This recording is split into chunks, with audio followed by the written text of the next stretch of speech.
Ecclesiastes chapter 9.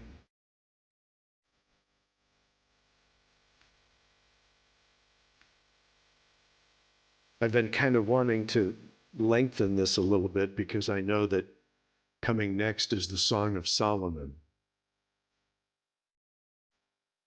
And we will do it. We will do it. Yeah, we may have to put up a rating ahead of time and make sure that the kids are all out of the room. You know, the Song of Solomon is PG, you know that, right? Yeah. But anyway, we are still in the book of Ecclesiastes, and this is this wonderful book that is given to us in the Bible, written by Solomon, a man who had great wisdom and incredible resources in terms of his wealth. And he sought to understand life apart from God. And when I say apart from God, I'm not saying with God completely out of the equation, because he references God on several occasions throughout the book of Ecclesiastes. But apart from God basically means apart from the revelation of God. In other words, I'm going to try to see if life on earth makes sense apart from what God has shown us about eternity, about life after death and all the other things that go along with it. So that's what we mean.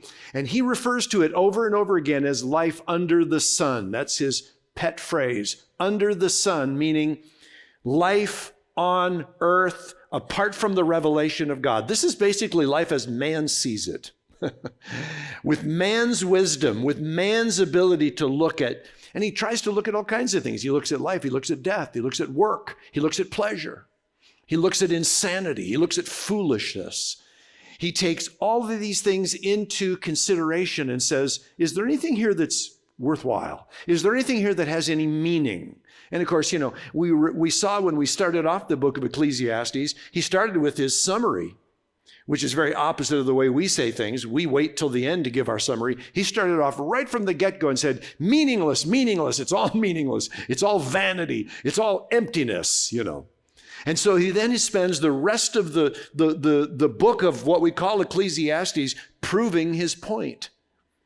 And we're going to see more of that tonight. And we're going to see, and I've reminded you many times throughout the course of this study, that this is how your unsaved neighbor sees the world, sees life and death and that sort of thing. And it's why people freak out so much when they hear about a virus. Frankly, because this life is all there is, So anyway, here we are beginning in chapter 9. We're going to see in this chapter a repetition of a couple other phrases such as no man knows and you do not know. And Solomon's going to say that on several occasions because he's going to be highlighting in this chapter man's inability to kind of know what's going to happen to him in the future, whether good or bad, because we just don't know. And he's going to think about it in terms of like whether your hard work in life is going to pay off. And he says, you really don't know if your hard work is going to pay off, or you don't really even know if the fool who didn't work all his life, didn't care about working, is actually going to strike it rich. You just don't know, And so he said, life is kind of unfair that way. But there's a great deal about life we don't know. And he begins here in verse 1 of chapter 9 by saying, but all this I laid to heart, examining it all, meaning with his wisdom. He says, how the righteous and the wise and their deeds are in the hand of God. Whether it is love or hate, man does not know. Both are before him. Both are before God. In other words, what Solomon is saying in this first verse is that man really can't know how God is ultimately even going to deal with man's good deeds and whether he's going to judge them or as good or bad. If you go to your unsaved neighbor, or you talk to somebody who doesn't know the Lord, and you say, assuming they even believe in God, and you say to them, well, tell me, do you believe that, are we going to stand before God? And if they believe in God, they'll probably say something like, well, yeah, I suppose, Well, then ask them a further question. How do you think you're going to do? And on what basis is God going to judge you? And they're probably going to say something like, well, he's probably going to just look at my life and check out the good and the bad. And he's going to weigh it on a scale, I suppose, and I'm hoping that my life tips a little bit to the good, That's what people think in the world. That's their idea of judgment. I hope I hope I've done some good things in my life. Wow. And you and I who know what the Bible says, we kind of think to ourselves, wow, if that was my conclusion, I would be really bummed right now, because I am fairly convinced that the bad outweighs the good for the most part. I'll be honest with you. I've done some really, really creepy things in my life. And if I'm going to be judged on whether I lived a better life than, the bad, I'm not so sure how that's going to go. I wouldn't at all be certain. I would not have an assurance.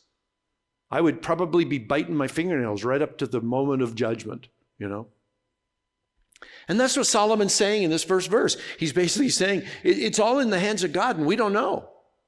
And man doesn't know whether it's good or whether it's going to be bad. All those things are in front of God, but they're not in front of man, and we don't know how it's going to turn out. And the reason, of course, that man is so clueless about such things as what we're talking about here is that Solomon goes on to say, every man dies, even those who have lived a good life. They share the same fate as those who have lived a bad life. Look what he says in verse 2 and following. He says, listen, it's the same. He says it's the same for all. Since the same event happens to the righteous and to the wicked, to the good and the evil, to the clean and the unclean, to him who sacrifices and to him who never offered a sacrifice in his whole life. He says, as the good one is, so is the sinner. And he who swears, and that's not talking about speaking swear words, it's talking about swearing an oath. He says, and he who swears is as he who shuns an oath, or who says, I'm not going to take any oath. And he says in verse 3, and this is his summary, this is an evil in all that is done under the sun, that the same event happens to all. So he says, first of all, we don't know how God is going to judge us at the end of it. And second of all, it's really unfair that I live my entire life, if that were the case, living for God, trying to live a righteous life, trying to be good, right? And I'm going to die just like the guy who gave his life to crime. We're both going to end up in the same place. And so his conclusion is, this is an evil. This is an evil thing, that we all have to die. It should be that my life that I've lived in goodness should pay off for me somehow, We're still in the middle of verse 3. He goes on, he says, also, look at this. Also, the hearts of the children of man are full of evil, and madness is in their hearts while they live. And after that, they go to the dead. And Solomon, so he's saying this, and he's wise enough to know that man's heart is evil, and he understands that, which only confuses the matter all the more. So he's kind of like, well, how is God going to judge us? How is God going to judge us? And he's saying, under the sun, it's a mystery. We don't know. We don't know how God's going to judge us. See, your unsaved neighbor doesn't know how God is going to judge him or her. They have no idea. All they can do is guess. That's all they can do. Or maybe they heard somebody say something once upon a time about the judgment seat, or somebody told a story or even a stupid joke, and so that they just assume that's the way it works. They don't know. They don't have a clue. And that's what Solomon is saying. We don't know under the sun how it's all going to play out. So he says in verse 4, and here's the conclusion of people who are living apart from God. He says, he who is joined with all the living has hope, for a living dog is better than a dead lion. I've always thought that, haven't you? Yeah, take a living dog over a dead lion any day, He says, for the living know that they will die, but the dead know nothing. And they have no more reward, for the memory of them is forgotten. In other words, the living person knows that he could still attempt to try to live a better life, but the dead person, it's all over, right? It's all over. He says, and look what he says, the memory of them is forgotten. He says in verse 6, their love and their hate and their envy and all the things that they kind of had during their life, they've all perished. And forever they have no more share in all that is done under the sun. And again, we see that term, under the sun, meaning when death comes, it's all over. That's all she wrote. That's it. He's dead. What happened to good old Joe Schnigenhaben? He's dead. Oh, gone. Okay. Pretty hopeless view, isn't it? I mean, life under the sun is pretty hopeless. And that's what Solomon is saying. And so with that in view, how should we look at living our lives? Look at verse 7. And this is the attitude of the world. Go eat your bread with joy, drink your wine with a merry heart, for God has already approved what you do. So let your garments be always white. Let not oil be lacking on your head. By the way, this isn't the way you and I live. But to wear white garments meant to be, that was what you would do when you were joyful, and when you would, and again, when you're joyful, you'd put oil on your head. I keep thinking about the way we did things back in the 60s. We called it greasy kid stuff. But that wasn't because of joy. Believe me, there was no joy in that at all. But, he's basically saying, don't dress like you're in a state of mourning. Because you see, when somebody, just like we do today, when people are mourning, they put on dark clothing, and they would let their hair go unkempt and not put oil on it. And that would be a sign to people that you were in a place of mourning. And so he's basically saying here, let your garments be white. Don't let oil be lacking on your head, because, hey, enjoying life is all you got. So enjoy it. Enjoy life. In fact, he goes on to say, verse 9, enjoy life with the wife whom you love all the days of your empty life. It's great. Now, the word vain is here in the ESV, but you know that means empty, meaningless, right? So he says, enjoy life with the wife whom you love all the days of your empty life that he's given you under the sun, because this is your portion in life and in your toil, at which you toil under the sun. This is it. This is your lot in life, so just enjoy it as best you can, because the days when you probably won't enjoy it are coming. And he's actually going to talk about that here in a little bit. But verse 10, he says, whatever your hand finds to do, do it with your might. In other words, do it with all your strength, for there is no work or thought or knowledge or wisdom in the grave or Sheol to which you are going. So do it now, because in the grave, you won't be doing any of that. Again, this is life under the sun. This is the man or the woman who does not take God into consideration of eternity or life after death. And they're basically saying, hey, when you're in the grave, there's nothing going on. You might as well have fun now. Get it done, so forth.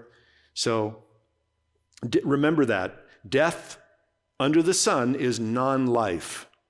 Okay? Is non-life. Very different from what the Apostle Paul said, didn't he? The Apostle Paul said, it is better to depart and be with Christ, didn't he?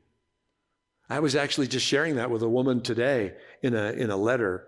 And I was just making reference to the fact that Paul wrote it. He says, I would much rather depart and be with Christ. Much rather. He says, I am convinced that I'm probably going to stick around for you guys, but it's for your benefit, not for mine. I would much rather go be with the Lord.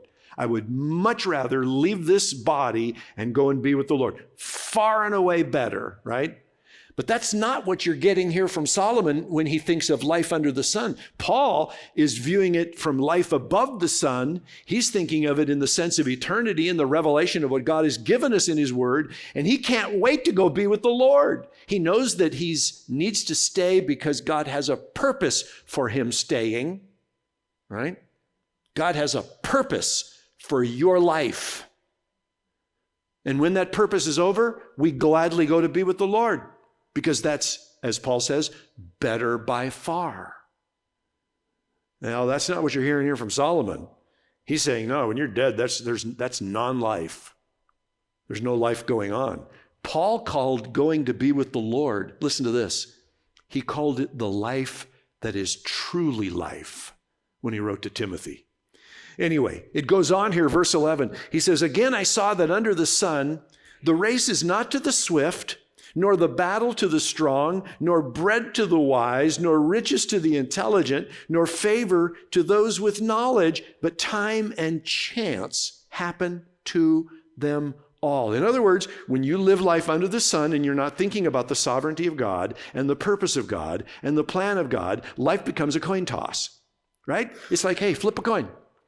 And he says, looking at life, I've noticed that the race doesn't always go to the guy who's the fastest, right? And the battle doesn't always get won by the strongest.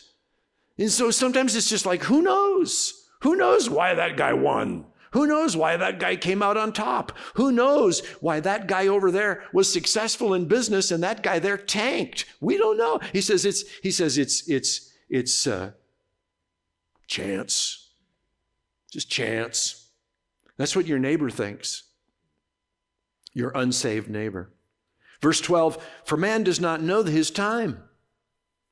He says we're like fish who are taken in an evil net, and like birds that are caught in a snare. So the children of man are snared at an evil time when it suddenly falls upon them. Did you notice here how Solomon kind of characterizes man as a victim of his circumstances?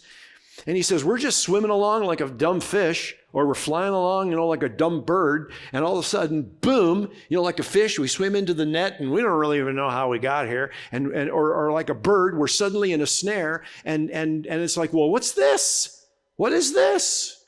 And he says, man is like that, and we're just kind of caught, and, there it is. It's like, well, just chance. It happens to some people. Hope it doesn't happen to you. Hope you do better. Go be warm and well-fed. Hope your life is better than that fish over there that got caught in the net. Right? He says, he talks about the fish being taken in an evil net, which is his way of saying that there are evil days that just suddenly just seem to come upon a person. Right? Evil day. Do you remember what the Apostle Paul talked about when he wrote to the Ephesians about the day of evil?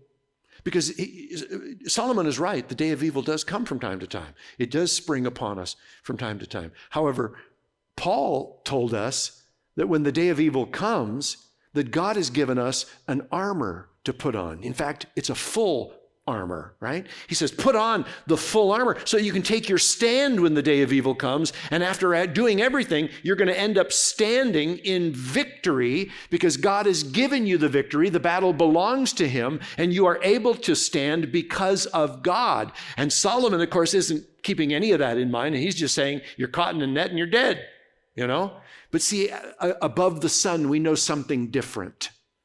We look at the difficulties of life differently than do the people of the world. Verse 13, I've also seen this example of wisdom under the sun, and it seemed great to me. There was a little city with few men in it, and a great king came against it and besieged it, building great siege works against it, meaning ramps to crawl up and, scale the walls of the city. And it says in verse 15, but there was found in it a poor wise man, and by his wisdom he delivered the city, and yet nobody remembered that poor man. So after the man died, nobody made a monument to him or put a rock in the wall, dedicated to, so-and-so who saved the city by his wisdom. He was poor but wise. We're going to remember. He said, no, nobody did that. And the guy died and he's gone, and nobody's they're like, who? Huh? Isn't that interesting? So the man was wise, but nobody remembered. And so he says, but I say, even so the man that wasn't remembered, he says, wisdom is better than strength or might. Though the poor man's wisdom is despised now because nobody remembers him, and his words are not heard any longer because nobody remembers even what he said, he says, the words of the wise in quiet are better than the shouting of a ruler among fools. And I would agree with that. He says, wisdom is better than weapons of war, which is another good saying. And yet he says, but one sinner destroys much good. So he's just finishing the chapter here with making simple observations. He goes on in chapter 10 and he begins with some more under the sun proverbs. He says, dead flies make the perfumer's ointment give off a stench. And in that same way, he says, a little folly or foolishness outweighs wisdom and honor. So you and I would use a different phrase, I assume. I have never smelled dead flies in ointment, but we would say something like, I suppose maybe one bad apple can spoil the whole bunch or something like that. But the point of what Solomon is saying is it just takes a little foolishness to ruin a lot of wisdom, okay? And then he goes on in verse 2 to say, a wise man's heart inclines him to the right, but a fool's heart to the left. And by the way, that's not a political statement. Unless you want it to be, then it's fine. Even when the fool, verse 3, walks on the road, he lacks sense, and he says to everyone that he's a fool. And if the anger of the ruler rises against you, he says, do not leave your place, for calmness will lay great offenses to rest. This is just another proverb. He says, if something comes out against you, if a ruler comes out against you, he says, don't panic and run, because that makes you look guilty. Just hold your ground, right? That's kind of good advice, I suppose. But again, these are just observations of life under the sun. He says in verse 5, there's an evil that I've seen under the sun, as it were an error proceeding from the ruler. Folly is set in many places, and the rich sit in a low place. And I've seen slaves on horses and princes walking on the ground like slaves. And this is another thing that really bothered Solomon. He considered it a great inconsistency that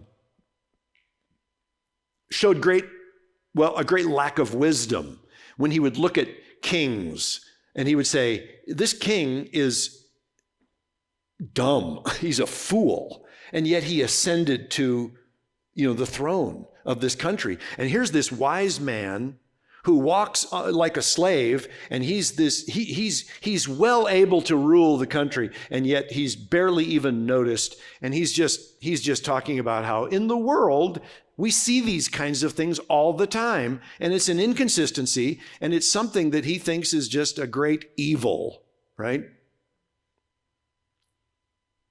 And so he continues now to speak on how a lack of wisdom can negatively affect a person who chooses to reject wisdom. He says, he who digs a pit will fall into it, and a serpent will bite him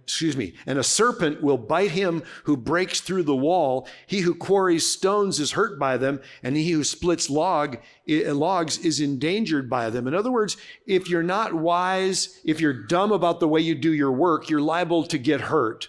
And he's kind of just making an observation that if you don't bring wisdom into play in your job, you're liable to be wounded in the midst of it.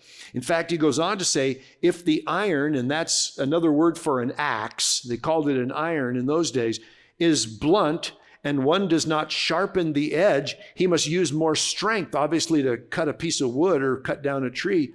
But then here's the conclusion. But wisdom helps one to succeed. And again, this is just another observation that if you apply wisdom to whatever you do, you're going to succeed better. He says in verse 11, if the serpent bites before it is charmed, there's no advantage to the charmer. I don't know if you're into that sort of thing. I've never seen anybody charm a snake, but except on movies, I suppose, and that probably wasn't real. But what he's saying here is if wisdom or if one's ability isn't applied in the right way or at the right time, it's not going to be any help to him. And that makes sense. These are just some proverbs that he's laying out. The words of the wise man's mouth win him favor, but the lips of a fool consume him. The beginning of the words of his mouth is foolishness, and the end of his talk is evil madness. In fact, he says, a fool multiplies words, though no man knows what is to be, and who can tell him what will be after him? I love that verse, because he says, men don't really know what they're talking about, and yet they'll just keep talking. And that's what he's saying. A fool multiplies words. That means he talks and he talks and he talks, but he really doesn't know what he's talking about because he doesn't know what is to be, right? And nobody can tell him because nobody else knows either. And yet he just keeps talking.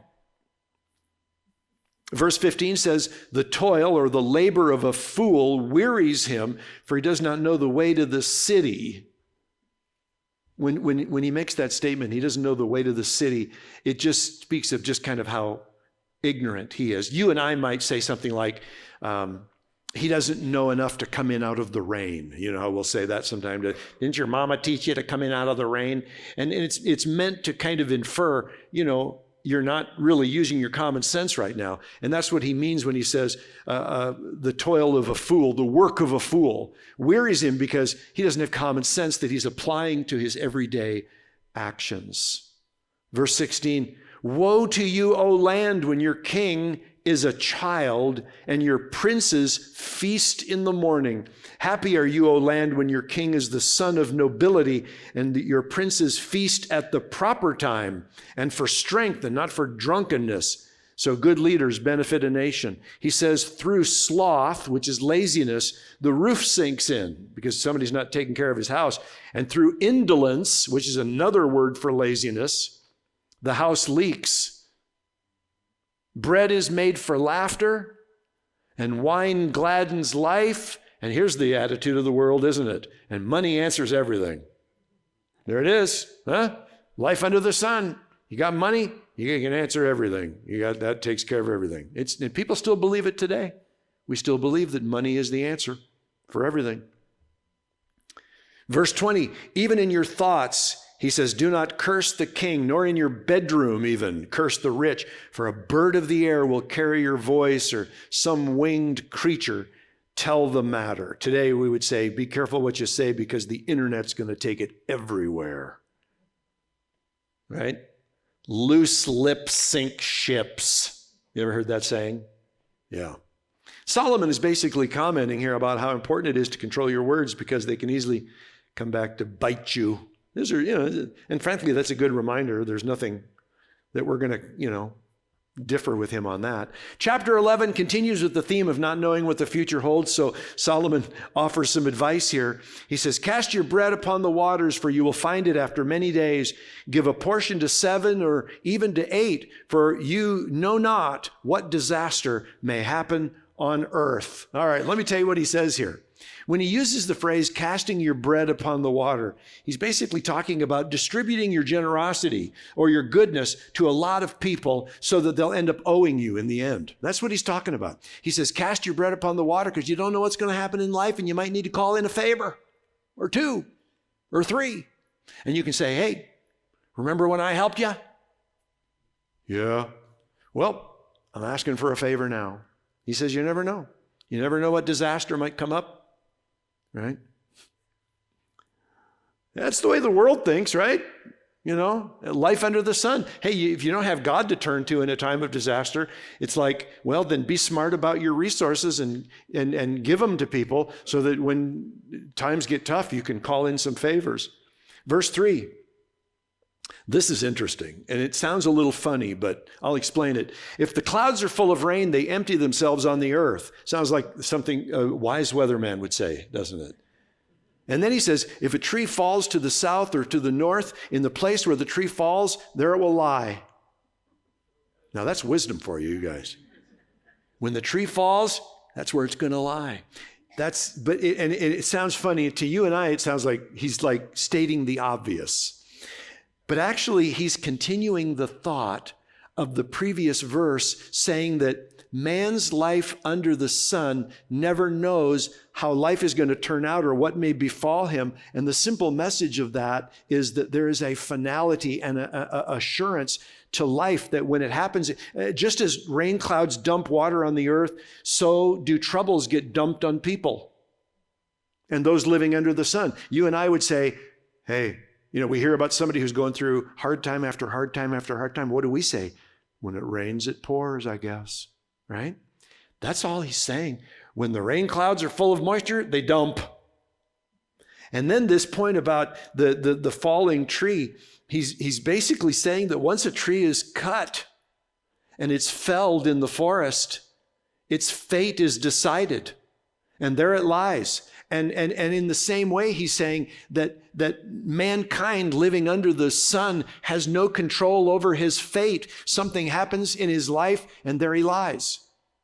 And there's nothing he can do about it. Just like the tree that just got cut down by the person with the axe. It falls in the forest and there it lies. It's done. It's over. Its fate is determined.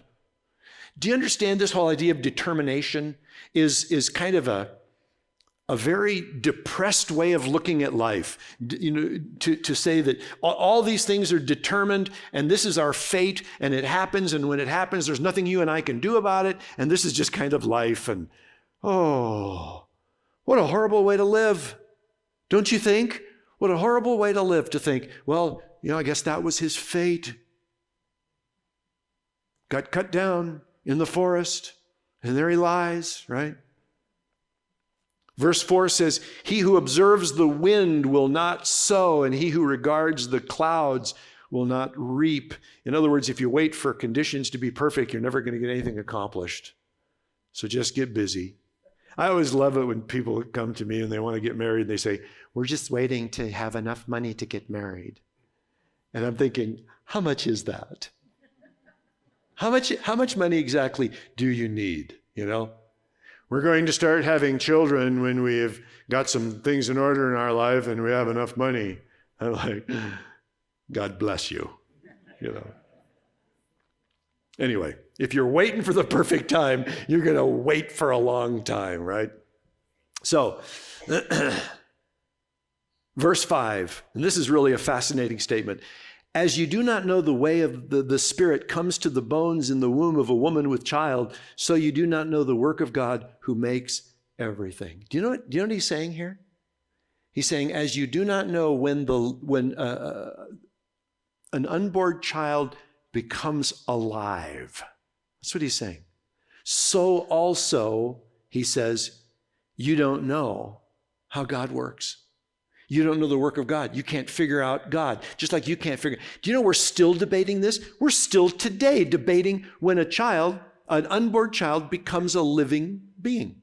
We're still talking about it today. And he's saying that they didn't know. He didn't know.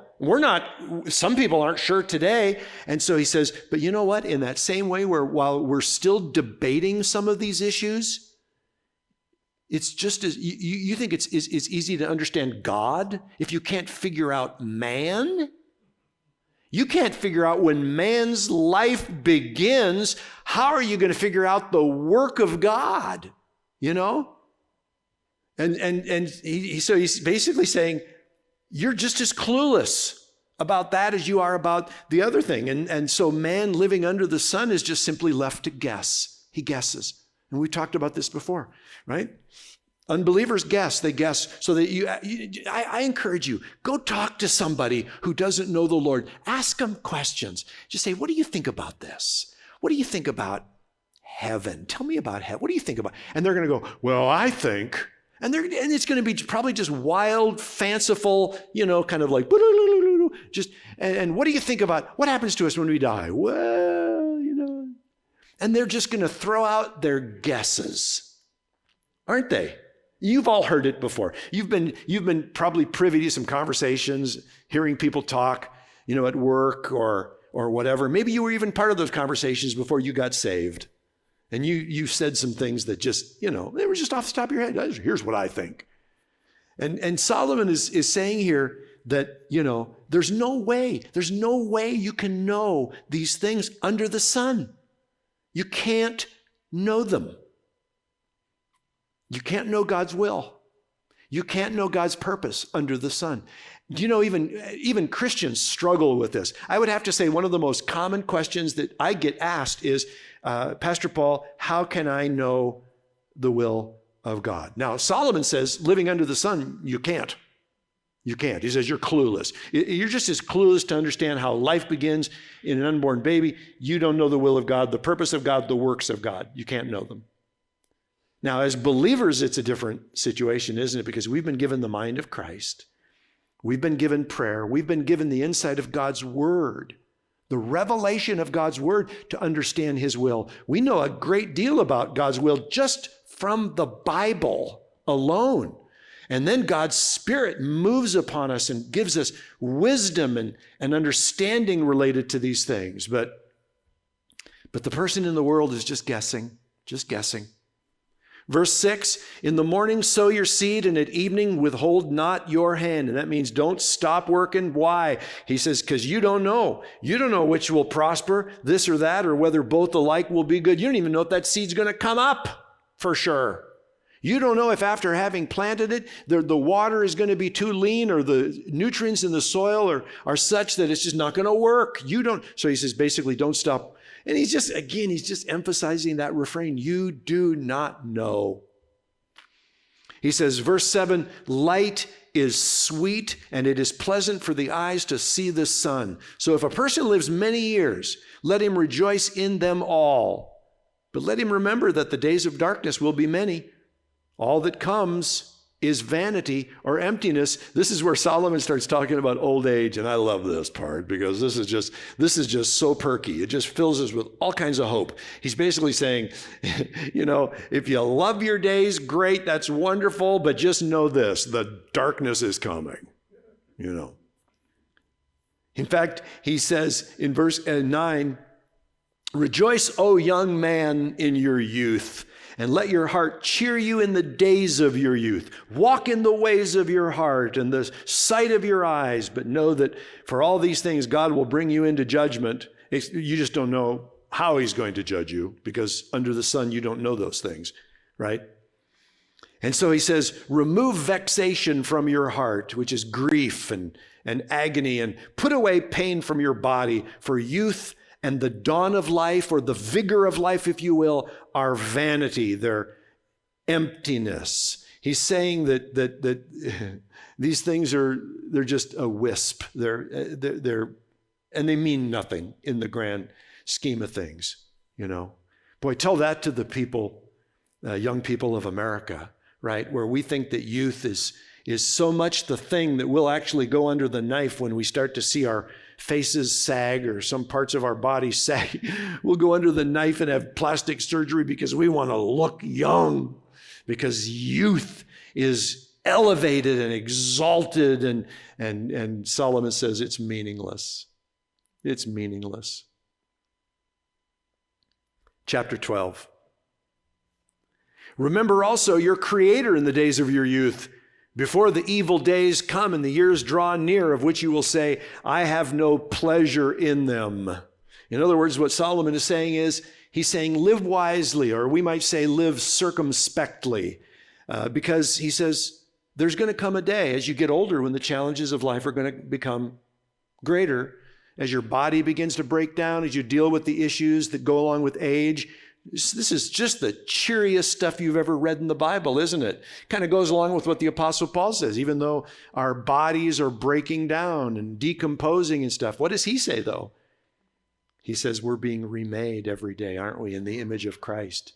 He says, spiritually speaking, we are being transformed even though the body is deteriorating or decomposing or whatever you want to say it. It's always interesting when you see on movies somebody gets sick and they say, in this moment of drama with the music, and they say, I'm dying. I want to say, kid, you were dying when you were born. Ever since you were born, you started dying. We say that to say, they've told me now that I think I know my departure date. Just before that, you just didn't know. But you were still dying before you knew your departure date. Before the doctor said to you, you have 6 months or a year or whatever, you were dying before that. I'm not trying to depress you. Seriously, I'm not. I'm simply saying that, this is life under the sun.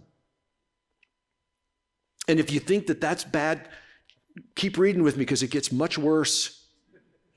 He says in verse 2, before the sun and the light and the moon and the stars are darkened and the clouds return after the rain, in the day when the keepers of the house tremble and the strong men are bent and the grinders cease because they are few, and those who look through the window are dimmed, and the doors on the street are shut, when the sound of the grinding is low and one rises up at the sound of a bird, and all the daughters of song are brought low.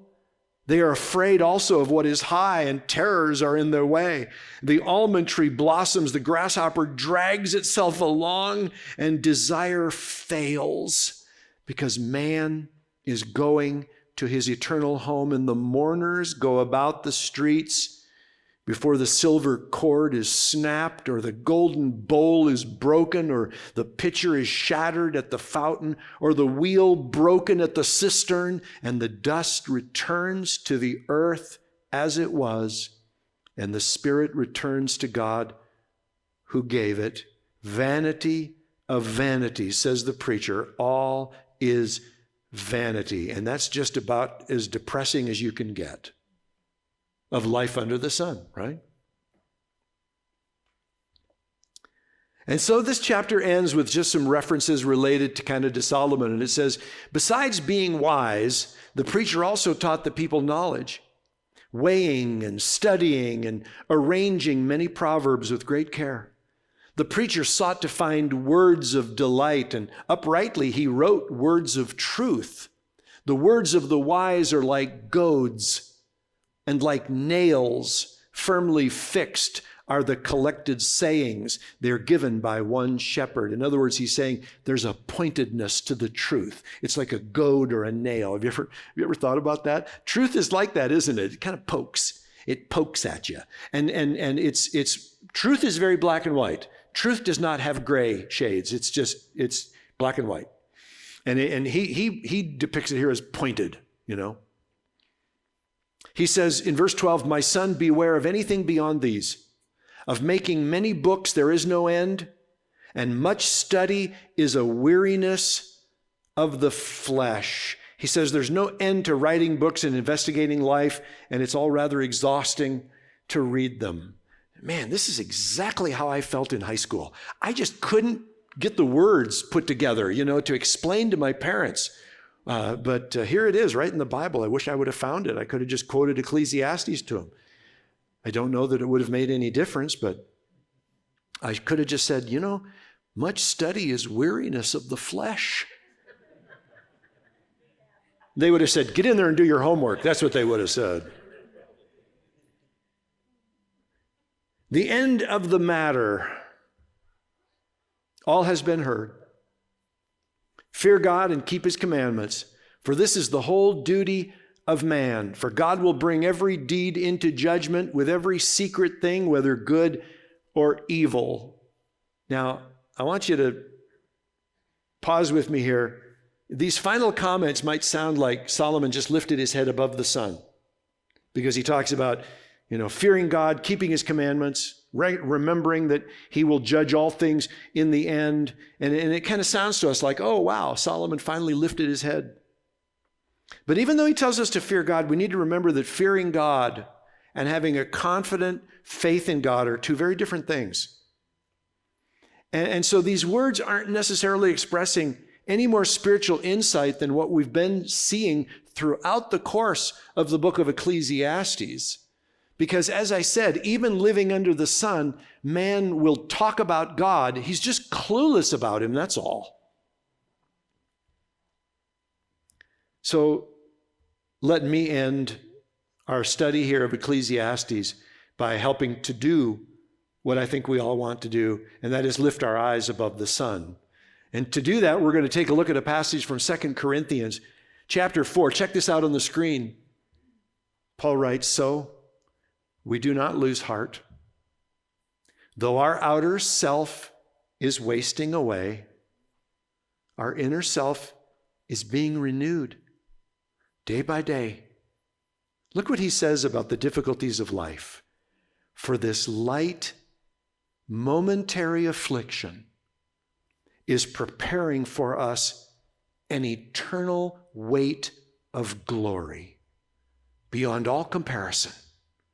As we look not to the things that are seen, I'll put in under the sun, but to the things that are unseen. For the things that are seen under the sun are transient. In other words, they quickly flee away. But the things that are unseen above the sun are eternal. For we know that if the tent that is our earthly home, our body, is destroyed, we know we have a building from God, a house not made with hands, eternal in the heavens. This is what we know above the sun. This is what we know. Did you notice that Paul said that? For we know. Solomon just took us through 12 chapters of we don't know nothing under the sun. We don't have a clue what life is going to be after death. Who knows? Who knows? And Paul gives this beautiful exhortation that says we do know. Actually, we do know because God has made it known. He has revealed the purpose of his will as it relates to those who put their faith in Jesus Christ for the forgiveness of sins. And this we know. And what a wonderful thing that is to go through life knowing that we know because God has made it known. He has revealed it.